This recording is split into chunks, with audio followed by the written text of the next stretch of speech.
What would you do if the only thing you inherited was a ghost? Not a spirit that rattles chains, but the ghost of a reputation, the heavy weight of a good man's failure. What if your inheritance was nothing more than a deed to a place everyone called a folly, a worthless hole in the rocks that had broken your father's heart and his body?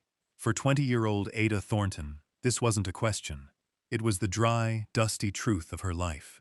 She inherited claim number 7, a played-out silver mine in the forgotten corner of the territory, for the price of settling her father's final debts, a price that cost her everything she had left.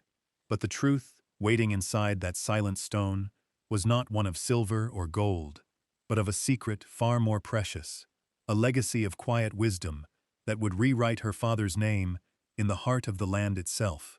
Settle in and stay close, as we journey back to the hard country, to a place of dust and doubt, and witness how a dismissed girl and a forgotten piece of earth changed the fate of a town that had already given them up for lost. The wagon rattled into Stone Hollow, under a sky the color of faded denim. Ada Thornton held the reins with hands that were already calloused, her knuckles raw from the wind. She was thin, worn down to little more than bone and will, her father's patched coat hanging loose on her shoulders. She kept her eyes fixed on the space between her mule's tired ears, refusing to meet the gazes that followed her from the shaded boardwalks. They knew who she was. In a town this small, memory was a currency, and her family's account was long since overdrawn. She was Daniel Thornton's girl, the daughter of the dreamer, who had chased a whisper of silver into the granite hills and found only ruin. He had come to Stone Hollow with hope gleaming in his eyes, and left it in a plain pine box, his lungs full of rock dust, and his spirit eroded by disappointment. Ada pulled the mule, a gray-muzzled creature named Jasper, to a halt before the land agent's office. The building was the only one on the street with a fresh coat of paint. She tied the reins to the hitching post, her movements deliberate and slow, giving herself a moment to gather the frayed edges of her courage. The memory of her father's funeral was a raw wound. Just her, the preacher, and the wind sighing through the junipers. He had died in a boarding house miles away, having sold his last tools for a train ticket to a place with cleaner air. It hadn't been clean enough. A letter had found her a month later, penned by a town clerk with neat, impersonal handwriting. It explained that her father's only remaining asset, claim number 7, was now hers, provided she assumed the lingering debts at the general store and livery. It was a fool's bargain, and she knew it, but it was his. It was the last piece of him left on earth. Inside, the office smelled of stale cigar smoke and oiled leather. A man with a florid face and a tight vest looked up from his ledger, Silas Croft. His eyes, small and shrewd, took in her worn dress and the dust on her boots. He was the man who owned half the town and held the mortgage on the other half. He had been her father's chief detractor, his laughter the loudest in the saloon when Daniel Thornton's name was mentioned. "Well, look what the wind blew in," Croft said, not bothering to stand. "Thornton's girl." Ada didn't reply. She placed the clerk's letter on his polished desk. "I'm here for the deed to claim number 7. A slow smile spread across Croft's face. He leaned back in his chair, the leather groaning in protest. "Still chasing that fool's errand, are you? Your father dug for 10 years and found nothing but granite and grief. That hole ain't worth the paper the deed is printed on." She met his gaze, her own expression unreadable. "It's mine," she said, her voice quiet but firm. "The debts are paid." He grunted, pulling a file from a drawer. He scrawled a signature with a flourish, then slid the paper across the desk. "There you go, little lady. You are now the proud owner of the most useless piece of rock in this territory. Try not to follow your father into it." Ada took the deed, folded it carefully, and placed it in the inner pocket of her coat. She turned and walked out without another word, the weight of the paper a cold, hard promise against her chest. Outside, the sun was bright, the judgment in the town's eyes just as piercing. She now owned her father's failure. The question was what it owned of her. The next morning, Ada bought what little she could afford: a sack of flour, beans, salt, and a new wick for her father's old lantern. The storekeeper, a man with weary eyes, counted her coins without meeting her gaze. He added a small tin of coffee to her supplies. "On the house," he muttered, a gesture of pity that stung more than any insult. With Jasper loaded, she began the slow trek out of town, heading toward the granite ridges that loomed to the east. The road dwindled from a wagon-rutted track to a faint trail winding through sagebrush and scree. This was the land that had swallowed her father's dreams. It was vast, indifferent, and silent. After 2 hours of steady climbing, she saw it. A dark gash in a wall of sun-bleached granite, almost invisible until you were upon it. Claim number 7. Thornton's Folly. It was smaller than she had imagined. A crude opening shored up with weathered, silvered timbers. A pile of tailings, gray and lifeless, fanned out from the entrance like a stain. There was no grandeur here, no sign of the riches her father had spoken of in his letters, his words full of a desperate, shimmering hope. It was just a hole, a dark, empty mouth in the side of a mountain. She tethered Jasper to a stunted juniper, the mule letting out a long, weary sigh. Ada walked to the entrance, her boots crunching on the loose rock. A cool, stale air breathed out from the darkness, smelling of damp stone and a profound stillness. She lit the lantern, the flame casting a weak, flickering glow. She stepped inside. The tunnel was rough-hewn, barely tall enough for a man to stand upright. It went back perhaps 50 feet before ending in a solid wall of rock. She ran her hand over the surface. It was cold, unyielding granite. This was it. This was the sum of her father's life's work. A 50-foot tunnel to nowhere. The silence was absolute, a heavy blanket that smothered sound. The lantern light seemed to be eaten by the darkness. She remembered a phrase from one of his last letters, written in a shaky hand. "I'm close, Ada. I can hear it whisper." What had he heard? There was nothing here but the sound of her own breathing, the frantic beat of her own disappointed heart. She backed out into the sunlight, blinking against the sudden brightness. The weight of it all pressed down on her. The debt, the town's scorn, the stark reality of this inheritance. It was useless. They were all right. She sank to the ground, pulling her father's coat tighter around her, the deed in her pocket feeling like a tombstone. Was this journey a mistake? Had she traded the last of her security for a monument to a dead man's delusion? What secret, if any, could possibly be hiding in a place so obviously empty? Let us know in the comments what you think she should do next, and be sure to subscribe for more stories of forgotten history and quiet redemption. For now, Ada Thornton sat alone in the long shadow of the mountain, with only a tired mule and a useless hole in the rocks for company, not knowing that the first clue to her future was already there, waiting in the silence she had mistaken for emptiness. The following day, Ada returned to Stone Hollow for a pickaxe and a shovel she'd seen rusting behind the blacksmith's forge. As she walked down the main street, the town watched her. Windows seemed to hold watching eyes. Conversations on the boardwalks dropped to murmurs as she passed. The whispers followed her like her own shadow, thin and sharp. Thornton's girl. Got his stubbornness, that one. Digging in that same worthless hole. Shameful. She kept her head high, her gaze fixed forward, the sounds of their judgment, a swarm of insects at the edge of her hearing. She would not give them the satisfaction of her despair. In the general store, Silas Croft was holding court by the counter, a cup of coffee in his hand. He saw her enter, and a smirk pulled at the corner of his mouth. "Well now," he boomed, making sure everyone could hear. "If it isn't our town's newest mining magnate, tell us, Miss Thornton, have you struck the motherlode yet? Or is it just more granite and heartache?" A few men chuckled nervously into their hands. Ada walked past him to the counter, her face a pale, determined mask. "I need to purchase a shovel head and a handle," she said to the storekeeper, her voice low and even. Croft stepped closer, his bulk crowding her. He smelled of whiskey and self-satisfaction.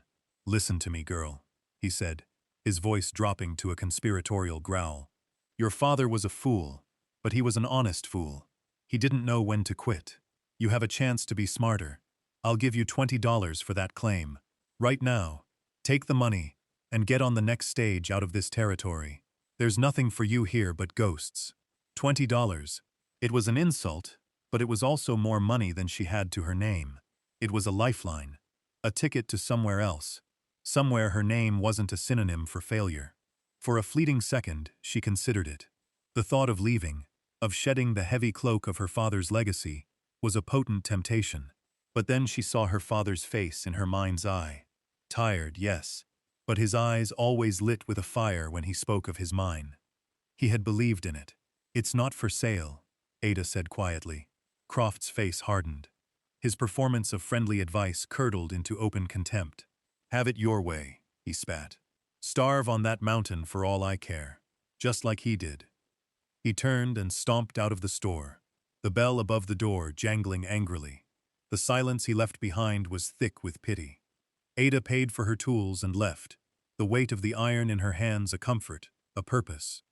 As she was leaving the edge of town, an old woman sitting on a bench, in the shade of a cottonwood tree, called out to her.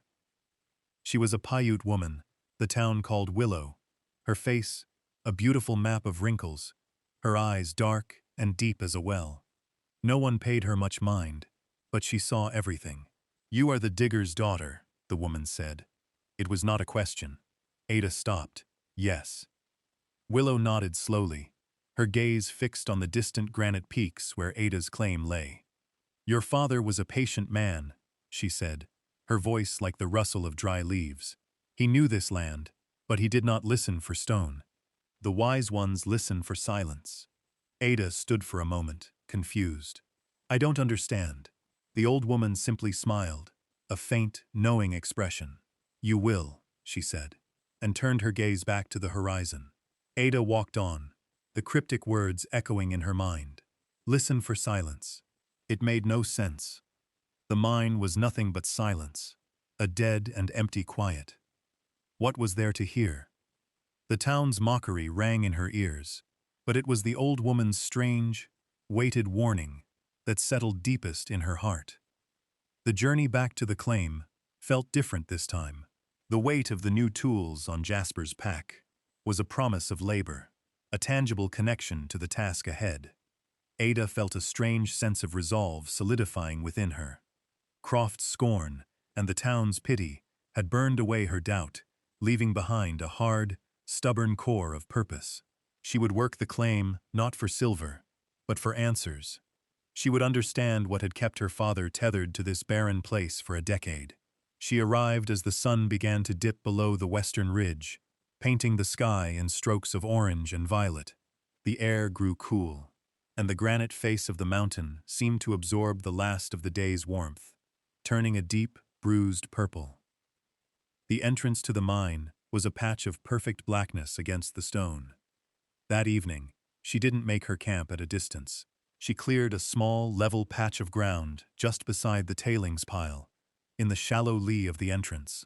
She would live with it, sleep beside it, let its presence become as familiar as her own heartbeat. She built a small fire, the flames pushing back the immense darkness of the high desert night.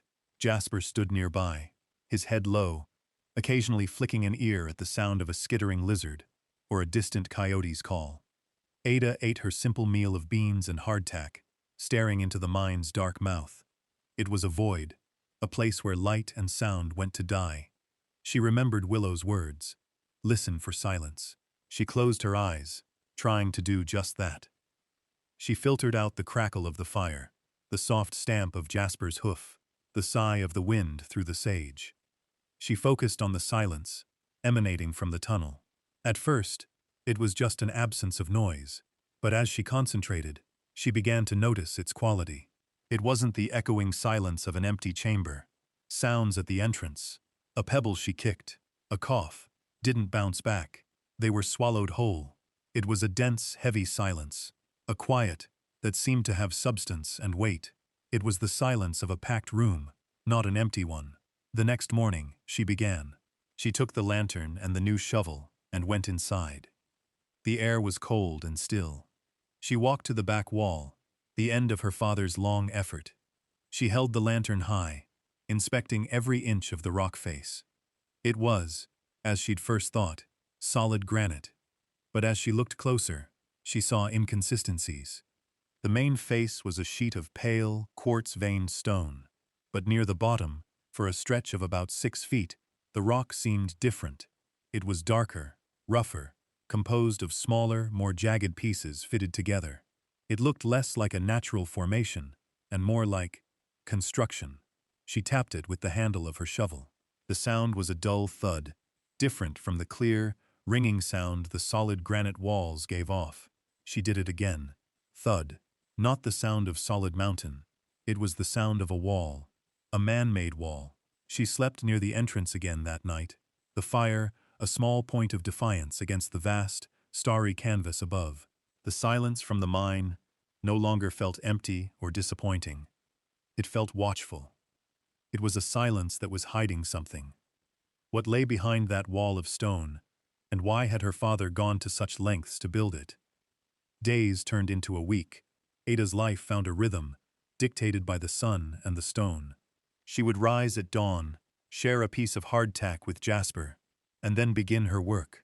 At first, she used the shovel to clear the floor of the tunnel, scraping away a decade of accumulated dust and debris. It was mindless, back-breaking labor, but it allowed her to occupy the space, to learn its dimensions and its feel. Her hands, already calloused, grew tougher, the muscles in her back and shoulders hardening into tight knots. She was becoming part of the place, her sweat mingling with the ancient dust. As she worked, she studied the back wall. The more she looked, the more certain she became. It was not a natural feature. The seams were too irregular. The texture of the rock, a mosaic of different stones, all held together with a dark, gritty mortar that had been cunningly disguised with a wash of granite dust. Her father had built this. He hadn't stopped digging here. This was where he had started building. One afternoon, as she cleared the last of the debris from the base of the wall, her shovel struck something that wasn't rock. It was a low, wooden beam, set into the floor and flush against the wall's foundation. It was water-stained and warped, but it was unmistakably a piece of cut timber. No miner would brace a solid rock face. You braced weak points, faults, areas prone to collapse. This beam served no structural purpose, unless the wall itself was the weak point. That evening, she sat by her fire, her body aching with a fatigue so deep it felt like it had settled in her bones. She watched Jasper. The old mule was her silent companion, her only witness. Throughout her work, he had remained placidly by the juniper tree. But she noticed he would never go near the mine entrance. He would drink from the bucket she brought him, but he would not step into the shadow of that dark opening. Now he stood with his ears pricked forward, aimed directly at the mine. His posture was alert, his gaze fixed. He let out a low, soft snort. Animals, her father used to say, feel the truth of a place. Jasper felt something. He sensed what she was only beginning to suspect. The draft was the final clue. It was so faint, she thought she was imagining it at first. While pressing her ear against the strange wall, trying to listen for the silence Willow had spoken of, she felt it. A thread of cold air, no thicker than a whisper, touching her cheek. It was steady, unwavering. Air doesn't move through solid granite. She ran her hands over the mortared cracks, feeling for the source. She found it near the bottom, a tiny, almost invisible fissure where the mortar had crumbled. A cool, clean draft was seeping from behind the wall.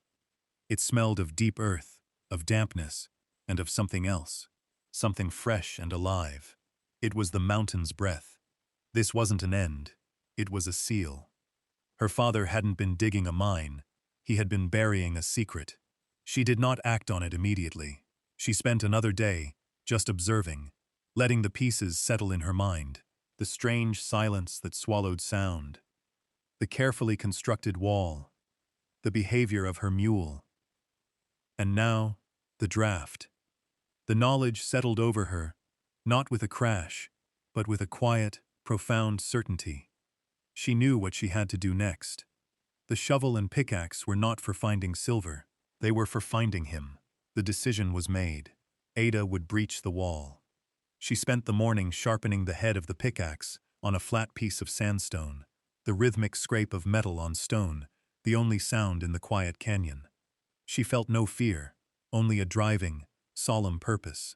This was a conversation with her father, one conducted across the veil of death, with the language of stone and steel.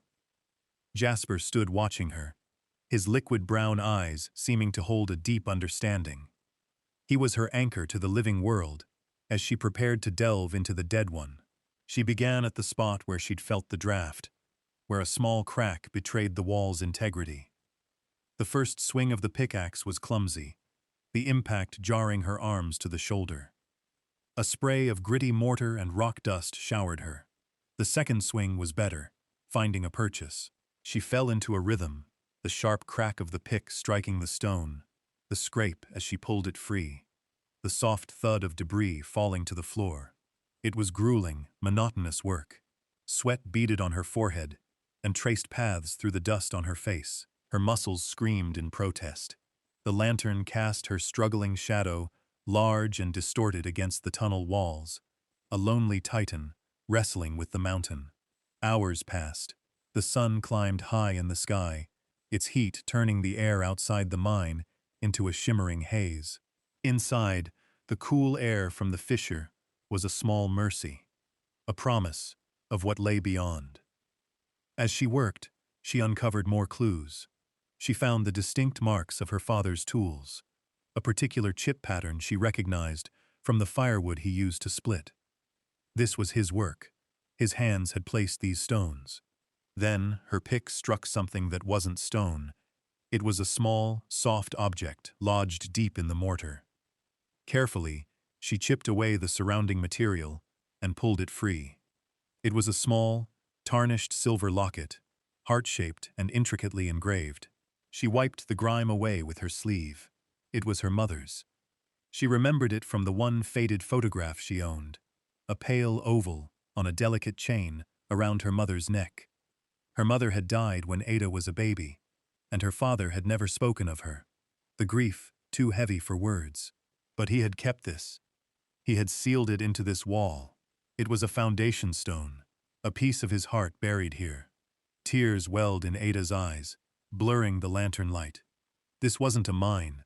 It was a tomb, or a sanctuary. He hadn't been hiding something. He had been protecting it. The knowledge gave her new strength. Her swings became more powerful, more precise. She was no longer just a girl with a tool. She was a daughter, reclaiming a legacy. The wall was thick, a testament to her father's determination. He had wanted this secret kept, but he had also left a trail for her to follow. The deed, the locket, the memory of his quiet faith. Late in the afternoon, with her body trembling from exhaustion, the pickaxe finally broke through. A larger section of rock and mortar crumbled inward, revealing not darkness, but a deeper, more resonant blackness. A rush of cool, sweet-smelling air washed over her, extinguishing the lantern's flame and plunging her into absolute dark. For a moment, she was suspended in a world without sight, only the sound of her own ragged breathing and the gentle, persistent whisper of moving air. She fumbled for a match, her fingers shaking. She struck it, and the tiny flame bloomed. She relit the lantern, and holding it high, she peered through the opening she had made. It was just a hole, dark and unknown. The real work was just beginning. With the lantern held high, Ada squeezed through the narrow opening she had carved. The air on the other side was startlingly different, cool, damp, and carrying a faint, clean scent, like the air after a thunderstorm. The ground beneath her feet was not rock, but soft, sandy earth. The lantern's glow seemed small, in a space that was vast and deep, the light swallowed by a profound, echoing darkness. She took a hesitant step forward, and her boot made a soft splashing sound. She lowered the lantern. She was standing at the edge of a body of water, a pool so black and still, it perfectly mirrored the flame she held, creating the illusion of a second lantern floating in an inverted sky. She moved the light across the surface. It wasn't a small pool. It was a vast, subterranean lake, stretching away into the darkness, beyond the reach of her light. The walls of the cavern arched high above her, glistening with moisture. Delicate, crystalline formations hung from the ceiling like chandeliers of frozen moonlight. Water dripped from them with a slow, rhythmic plinking that was the only sound in the immense chamber. This was the whisper her father had heard, not of silver, but of water. She walked along the edge of the underground lake, her light revealing the scale of the discovery. This was no mere seep. It was a significant source, a hidden river flowing silently through the heart of the mountain. In a land defined by its scarcity of water, a land of dry creek beds and dusty wells, this was a treasure beyond reckoning. It was life itself. On a high, dry ledge near where she had entered, she saw a small, metal box, its surface beaded with condensation. A tin biscuit box, sealed with wax. Her father's. Her hands trembled as she broke the seal and lifted the lid. Inside, wrapped in oilcloth, was a worn, leather-bound journal. She sat on the ledge and opened it. The first entry was dated 10 years ago, shortly after he had filed the claim. "They all think I'm chasing a silver vein," he had written, his handwriting strong and clear. "They are wrong. I am following a whisper, a sound I heard in the deep shafts as a young man, the sound of water where it should not be." She read on, page after page, as her father's story unfolded. He had spent years searching not for ore, but for the source of this sound. He'd followed a tiny fissure, painstakingly widening it into the tunnel she now stood in. When he finally broke through into the cavern, he understood the truth. The silver in this region was a lie, a fool's hope that had drawn men to ruin. The true wealth of Stone Hollow was this hidden spring, this pure, inexhaustible aquifer. But he also knew men like Silas Croft. He knew that if they discovered it, they would claim it, monetize it, and sell it back to the very people who needed it most. He wrote of his fear that they would divert it for some large-scale mining operation, bleeding the mountain dry and leaving the town to wither. "This water does not belong to one man," he wrote in one of the final entries. "It belongs to the land. It belongs to the future. I cannot protect it with a gun or a claim marker, so I will protect it with stone and silence. I will seal it away. One day, when the need is great and the hearts of the people are true, perhaps someone will listen for the silence and find it again. Ada, if you are reading this, know that I did not fail. I found the greatest treasure of all. I just buried it where the greedy could not." Ada closed the journal, holding it to her chest. The tears that came now were not of sorrow, but of a fierce, aching pride. Her father had not been a failure. He had been a guardian. The drought came on like a fever. The late summer sun beat down relentlessly, baking the earth into a cracked, gray plate. The creek that ran through Stone Hollow dwindled to a muddy trickle, and then vanished altogether, leaving behind a scar of bleached stones. The town's shallow wells began to draw up silt, then failed one by one. Panic, a dry and thirsty kind, began to settle over the community. The only reliable source of water left was the deep well on Silas Croft's property. He had dug it years ago, a significant investment that had seemed an extravagance at the time. Now it made him a king. He put a padlock on the pump and posted a guard. Water was no longer a right, it was a commodity. He sold it by the bucket, the price rising with each passing day. Cattle grew thin, their ribs stark against their hides. Gardens withered. The faces of the townspeople grew pinched and worried. The laughter and arguments that usually filled the street faded into a hushed, anxious quiet. From her camp on the mountain, Ada saw the town's suffering reflected in the land. The leaves of the junipers turned a brittle brown. The air was thick with a haze of dust. She had all the water she could ever need, a secret lake of it, cool and pure. Each day she drank from it, filled her canteens, and felt a growing unease. The words in her father's journal echoed in her mind. When the need is great, the need was here. It was now. But revealing the spring felt like a betrayal of his solemn work. He had sealed it to protect it from men like Croft. If she opened it, what was to stop Croft from seizing it, just as her father had feared? Her loyalty to her father's memory warred with the quiet desperation she saw in the valley below. One evening, a wagon clattered up the trail to her camp. It was a wreck, one wheel shattered, pulled by a single, exhausted-looking horse. A man, his face gaunt with worry, helped his wife and a small, feverish child from the back. They were travelers, their wagon broken, their water barrels empty for 2 days. "Please," the man rasped, his eyes wild with desperation. "Our boy, he's sick. We need water." The child was pale, his lips cracked. Ada looked from the sick boy to the vast, silent mountain that held her secret. Her father's words came to her again. "It belongs to the future." This child was the future. Her choice became clear, cutting through her doubt with the simple, undeniable force of compassion. She was her father's daughter, and he had been a guardian, not a hoarder. She took a bucket and disappeared into the mine, returning moments later, with water so clear and cold, it seemed impossible. She gave it to the family. They drank as if they had never tasted water before. The mother bathed her son's face, and for the first time in days, his fever seemed to recede. Ada gave them shelter in the shade of the rock face and food from her own meager supplies. She stayed with them through the night, watching over the sleeping child. In that act of simple human kindness, she had made her commitment. The water was not hers to hide, it was hers to share.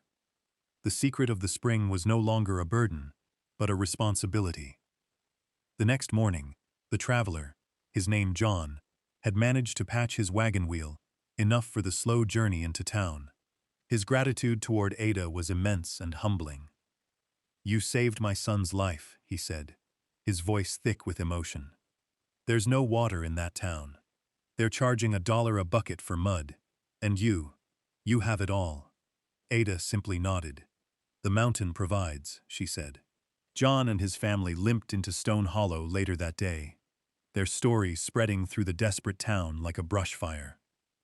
The girl at Thornton's Folly, the crazy one who was digging in her father's worthless hole, had water. Not just a little, but endless, clean, cold water. At first, no one believed it. It was the heat-addled fantasy of a desperate man. But the family's canteens were full, and the health of their child was proof enough. Doubt gave way to a fragile, desperate hope. By late afternoon, a small delegation was making its way up the trail to her claim. It was the mayor, the blacksmith, and a few other town elders. Silas Croft trailed behind them, his face a thunderous mask of skepticism and suspicion. When they arrived, Ada was waiting for them, standing quietly by the mine entrance. Jasper stood behind her, a silent, gray sentinel. The mayor, a harried man named Henderson, removed his hat. "Miss Thornton," he began, his voice hoarse from dust and anxiety. We heard a story. A traveler said you had water." Ada met his gaze. "I do," she said. Croft pushed his way to the front. "That's impossible," he sneered. "This whole ridge is dry granite. It's a trick. She's probably hoarding a few barrels she brought with her." Ada ignored him. She turned and gestured toward the dark opening. "See for yourselves." She lit a lantern and led the way into the tunnel, to the hole she had made in the wall. One by one, the men squeezed through. When their eyes adjusted to the dim light, a collective gasp filled the vast cavern. They stood in stunned silence, staring at the immense, pristine lake. They were looking at their town's salvation. One of the men, the blacksmith, knelt at the water's edge and cupped some in his hands, drinking deeply. "It's sweet," he whispered, his voice filled with a reverence usually reserved for a church. As luck or providence would have it, a man on a survey mission for the railroad was in town that day, a geologist from back east. Hearing the commotion, he rode up to the claim. He was a kind professional, a man of science with calm, intelligent eyes. Mayor Henderson, now trembling with excitement, led him into the cavern. The geologist spent an hour in the grotto, taking measurements, testing the water, and studying the rock formations. When he emerged, his face was alight with professional awe. "Gentlemen," he announced to the assembled, anxious crowd, What Miss Thornton has discovered is a significant artesian aquifer. It is one of the purest and largest I have ever seen. This spring could sustain a town 3 times the size of Stone Hollow, through the worst drought imaginable. This isn't a silver mine, it's a gold mine, only the gold is water. He turned to Ada, a look of deep respect in his eyes. In all my years, this is the most valuable discovery in this county's history. All eyes turned to Ada Thornton, the girl they had mocked and pitied. In the quiet dignity of her bearing, they saw not the daughter of a failure, but the steward of a miracle. Silas Croft stood at the back of the crowd, his face pale. His power, built on scarcity and fear, had just been washed away by an abundance he could never have imagined. In the weeks that followed, Stone Hollow was transformed. The oppressive blanket of heat and despair lifted, replaced by a spirit of communal effort Ada had never witnessed. Under the geologist's guidance, the men of the town, led by the blacksmith, began the careful work of laying a pipe from the cavern down the mountainside. They worked together, their movements driven by a shared purpose. The sound of hammers on steel and men's cheerful calls replaced the anxious whispers that had haunted the streets. Ada did not sell the claim. She did not hoard her discovery. She signed an agreement with the town council, granting access to the water for every resident, in perpetuity. Her only conditions were that it never be sold, and that the cavern itself be protected, treated as the sanctuary her father had intended. She had become the quiet, undisputed heart of the community. People no longer called her Thornton's girl. They called her by her name, Ada. Silas Croft, his monopoly broken, became just another man, his saloon a little less crowded, his voice a little less loud. He never spoke to Ada again, but when he passed her on the street, he was the one who lowered his gaze. One evening, as the sun set, casting long, golden fingers of light across the valley, Ada stood at the entrance to the mine. Below, she could see the lights of Stone Hollow beginning to glow, warm and steady. A new life was flowing into the town, a current of hope drawn from the heart of the mountain. Jasper stood beside her, his warm breath fogging in the cooling air. He nudged her hand with his soft muzzle, a quiet gesture of companionship that had seen her through the darkest days. Mayor Henderson had come up the trail to speak with her, to thank her again. He stood beside her, looking out at the revitalized town. "We owe it all to you," he said, "and to your father. We were wrong about him. All these years, we thought he was a fool, chasing a ghost." Ada watched the last sliver of sun dip below the horizon, a deep peace settling in her soul. She had cleared her father's name, not by denying his obsession, but by finally understanding it. She had found his treasure, and, in doing so, had found her own purpose. He wasn't digging for silver, she said, her voice soft but clear in the twilight air. He was digging for a future. Thank you for staying with us, to the end of Ada's journey. Her story is a powerful reminder of the quiet power of stewardship, showing us that the greatest treasures are often not the ones we take from the earth, but the ones we protect for those who come after. If you were moved by her courage and her father's hidden legacy, please consider leaving a like and a comment below. Be sure to subscribe for more stories of hidden history and the remarkable strength of the human spirit. We'll see you next time, when a lonely lighthouse keeper discovers that the old logbooks he inherited hold the key to a century-old mystery that will change his life forever.